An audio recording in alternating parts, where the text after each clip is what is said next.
Welcome back to Lairdall's booth at the National Patient Safety Foundation Congress 2015, being held at the JW Marriott in Austin, Texas. We are joined right now by Maria Tappan. Maria Tappan is a clinical staff educator at Seton Healthcare Family. Thank you very much for joining us. Oh, my really pleasure. do appreciate it, Maria. So tell us a little bit about your background in clinical education. We've had people here representing risk management. We've had people representing continuous quality improvement. Not as many from clinical education. So please tell us about your background and what you do. I have been a staff educator for about 8 years. It's a level 1 trauma hospital, and I am in charge of 4 acute care units, so it's about 300 people that I do education with. The education really, it's very diverse. We do new associates who are brand new out of school. We have experienced nurses. We do remediation through simulation, our annual competencies. So there's a lot of different things that we're using simulation for, and it's been quite amazing. We've really had some great luck with it, getting through with it. Awesome. So we set them up in a scenario where they're taking care of a quad of patients. They have 4 patients that they take care of, and all different levels of simulation, where they start with getting report from a nurse, and then we just let them get through their paces so that they're giving their medications. They may have a fall. They may have a patient then that codes, and how do they prioritize? So it gives them a really broad group of patients. It gives them an opportunity in a very safe environment to re-practice with their skills. So we'll do that at different levels. We'll start them off like at a level 2, where the patients are fairly easy. They're probably at acuity lower to middle acuity level, so they can get used to the simulation, how it's used. Then we'll take them back in about a week later, and we'll have them go through a little bit higher acuity level, where there's a little bit more involved, where they're starting to have some complaints, there's some complications going on, right up through a code. And it's the same group of patients, so it's like a continuity of care for them. We start out with we have a proctor there, and the proctor can be the physician that they're calling, just kind of watching, checking off what they're doing, how they're using their critical thinking skills. And so they start with report, they take care of their patient, then we do the debrief afterwards. And that has been very helpful for the individuals, because they can really sit down and, so how did I do? We talk about, how do you think you did? What would you think you would do differently? How did this feel to you? And it's really been some aha moments for them. And so far in the last couple of years, I've probably had to do this 4 times. Of the 4 times, we had one that we really recommended, you really need to, this is too much for you. 3 people we really were able to integrate back into the system and are doing great. So it's been a very unique and wonderful situation for them. It really, when you look at nursing and you're looking for experienced nurses, people that have been out there for a while, and being able to build on those skills and bring the experience they have and now integrate, it's really great. It's been a good experience. That's inspiring. So for a lot of these people, had they experienced simulation in their past? Have they been out of the workforce? They've been out of the workforce, well, either out of the workforce or out of school long enough where they had not experienced simulation before. Okay. So it was that in itself was frightening for them, because they really didn't know what to expect. Sure. And then after they had gotten that experience, it was like, oh, I wish I had this earlier. So it was a good experience for them. For let's say 3 out of 4 of them. Okay, right, Yeah. right. So, in your debriefing, do you tend to videotape your simulations, and are they watching tapes? In some of our simulations, we do. When we do our mega codes, we do taping. Then we do they are able to watch the video afterwards, and There's a lot of laughter that goes on, but they really do see what they did because it's the first time they've ever seen themselves. Sure. So it's pretty cool. And so now this will be probably the 4th year that we're doing the mega code with the video. So they're starting, they're starting to get used to it. It's the new people. It's like ha ha ha. Yeah, right. But really, it's been very interesting to see how they do and them being able to watch what they've done. And the experience from that has been, they'll go out and it may be a week later, a month later, they have a code and it's all coming back to them. And I've had so many people come back to me and say, I would have done that differently if I didn't have that experience. Right. It was really a good experience for me. So it's for the experienced nurses, it's showing a lot of positive feedback as well. That's fantastic. Yeah, it really is. In your curriculum, where do you focus these nurses on topics related to patient safety, and is there a certain priority that you focus on related to patient safety? Patient safety really is integrated throughout the entire curriculum. It really is. Because it's all about healthcare that's safe, and so it's really about it starts with hourly rounding. We did simulation with hourly rounding and teaching the nurses how to do that, so that when they did go into the room for the first time, the first day, they had the experience. They were able to get immediate feedback, so that they can do those kind of things. And it's really been able to have the nurses integrate it a lot faster than anything that we've done before because of that. So really it's throughout the entire thing because it's what we do. Sure, yeah. Fully integrated, that's Yeah. wonderful. Team steps, are you doing anything with team I steps? personally am not. I know Okay. that there are areas that we're working on that, Sure. but that is not one of my foci right now. Okay.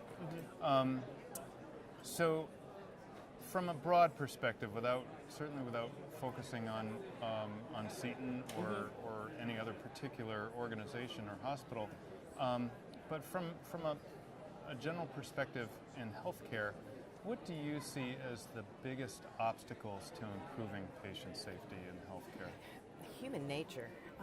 right. I mean, when you really think about it, when you're brand new going into something, there's fear. So there's fear of just hurting somebody. So you because of that fear, you may be overcautious, undercautious. You'll make mistakes. New things. And we are bombarded with new technology, new medications, new things, so daily. And so if by having the simulation, by able to practice it, it takes away some of those fears. But really it's the fear of something new, something different, not wanting to injure, not really knowing maybe how to use something and never having the opportunity to use it before. So by using the simulation and getting hands-on first in a safe environment, it makes a huge difference. Sure it does, of course. Yeah. So simulation, some of these new things, because you're talking about things that I think sometimes we don't typically consider in simulation. I see D10 and all of a sudden we're dealing with electronic health records and new requirements, and that can have a huge impact on communications. It can have a huge impact on where your focus is on the patient even. Right, exactly, because you're so focused over here at the new thing. Yeah. Right, exactly. How have you seen, or are you seeing simulation being used to train people to become aware, situationally aware, that because of this new technology, you inherently will be diverted from focusing on your patient? We have integrated the electronic record into the simulations that I was speaking about especially with our new graduates, our new clinical assistants, people coming in who have really never used the electronic record before. We really do have them practice that away from the patient, talk to them, and it's not just the safety of not focusing, because you really do, you're going to be concentrating on that screen. It's remember to turn that screen off when you walk away because of HIPAA. There's a lot of different aspects with it, so practicing it again in that safe environment and getting used to moving that machine around and making sure it's with you wherever you go. Especially we just did the barcode scanning and we just implemented that. So we had a practice area on each unit where the nurses can go in and practice and get used to that new technology.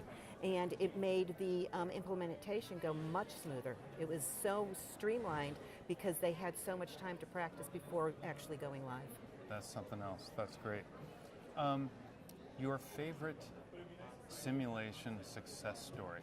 And I might tap you for a second one too, because I know that you've got some experience.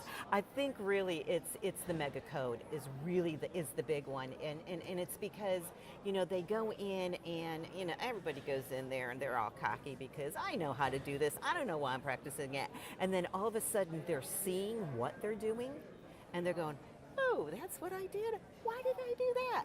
But then being able to pull it together to practice it again after seeing doing the debrief, seeing the video, and then actually saving a life. I mean, that's amazing. Of course. That's amazing when you can go out there and say, because of that one experience, I was able to do this, and that patient went to ICU instead of a mortuary. Sure. It's huge. It really is. That's marvelous. So that's really, I think, my biggest takeaway on that kind of thing is that mega code and being able to practice it. And the beauty of it is we do it in the simulation center so that we bring our nurses in, but we also have the ability to take it to the unit and see it in the real environment. So that makes a big difference as well.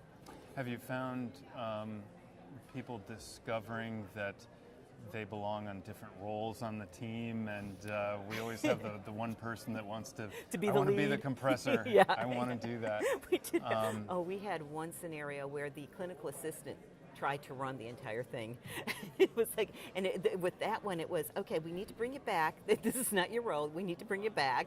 And then just watching people jumping on the mannequin to do the compressions where, okay, let's try that a little bit differently this time. So yeah, it is interesting to see how the roles pan out. And then also the fear of, I should be doing that. Should I be doing that? What should I be doing about that? And being able to talk through that. Well, you made a great point. You don't want to do that on a patient, Exactly, right? exactly, Right? exactly. That's not where we want the learning curve to occur. We want it to occur in a safe environment where you can do deliberate practice and be prepared for the real environment where there's no time out. Right, There's exactly. absolutely no You just time have to out. go straight through. Sure. And so, yeah, it makes a difference. Getting a couple under your belt before you're out there doing it. Yeah. So you clearly have a very unique level of experience. So for others that are looking to improve simulation, especially for what you talked about before, I thought that was very unique, bringing people back into the workforce, that transition to practice role that simulation can have. What words of wisdom would you have for people that really want to become experts in that arena?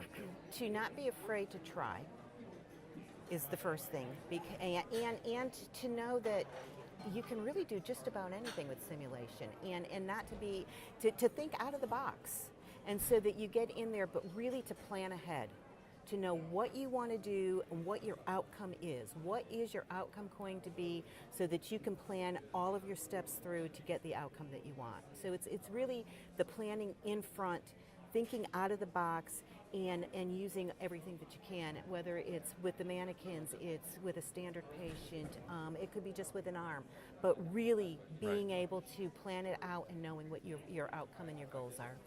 We always say at the end of the day, simulation is not about the products you're using in the simulation, it's about the whole approach from start to finish. Yep. So that's great advice. That was Maria Tappan, clinical staff educator for Seton Healthcare Family. We're broadcasting to you live from National Patient Safety Foundation Congress in Austin, Texas. Maria, thank you very much for joining us. Please stay tuned as we tee up our next guest. Thank you.